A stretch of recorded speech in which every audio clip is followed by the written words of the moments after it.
আর কয়েকদিন পরেই কিন্তু শুরু হবে সনাতন ধর্মাবলম্বীদের সবচেয়ে বড় ধর্মীয় উৎসব শারদীয় দুর্গাপূজা।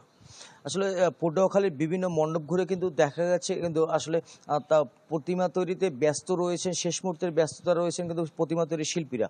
এর বাইরে কিন্তু তাদের শুধু কিছু কোনো কোনো পূজা মণ্ডপে কিন্তু শুধু শেষ মুহূর্তে রঙের প্রলেপ ও ওই আনুষ্ঠানিক এবং সাজসজ্জার কাজ বাকি রয়েছে। বাকি কাজগুলি কিন্তু তারা সম্পন্ন করে ফেলেছেন। এর বাইরে যদি বলতে হয়, আগামী 2রা অক্টোবর আসলে মহালয়ার মধ্য দিয়ে মর্ত্যলোকের দেবী দুর্গাকে আমন্ত্রণ জানাবেন তার ভক্তরা।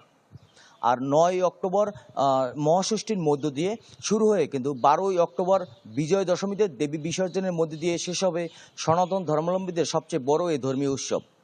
আমি কথা বলেছিলাম বেশ কয়েকজন শিল্পীদের সাথে, তারা যেমনটি জানিয়েছেন যে বিগত বছরগুলোতে বা বিগত দিনগুলোতে তারা 10 থেকে 12টি প্রতিমা তৈরি করতে পারলেও কিন্তু এবছর পূজার সংখ্যা কমে যাওয়ায় কিন্তু তারা আসলে 3 থেকে 4টির বেশি কিন্তু তারা প্রতিমা তৈরি করতে পারেননি। ফলে কিন্তু তারা এক ধরনের লস বা তাদের কিন্তু ব্যবসায়ী যে ক্ষতি সেটার কিন্তু আশঙ্কা করছেন তারা।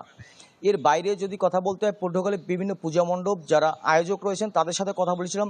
তারা যেমনটি জানিয়েছেন যে আসলে তাদের সকল প্রস্তুতি সম্পন্ন এবং প্রশাসন তাদেরকে বিগত বছরগুলির মতো তাদের সার্বিক সহযোগিতা করবে, এমনটা কিন্তু তারা প্রত্যাশা করছেন। এর বাইরে আপনাকে আরও একটু জানিয়ে রাখি যে জেলায় কিন্তু গেল বছর 199টি পূজা মণ্ডপে পুজো অনুষ্ঠিত হয়েছে।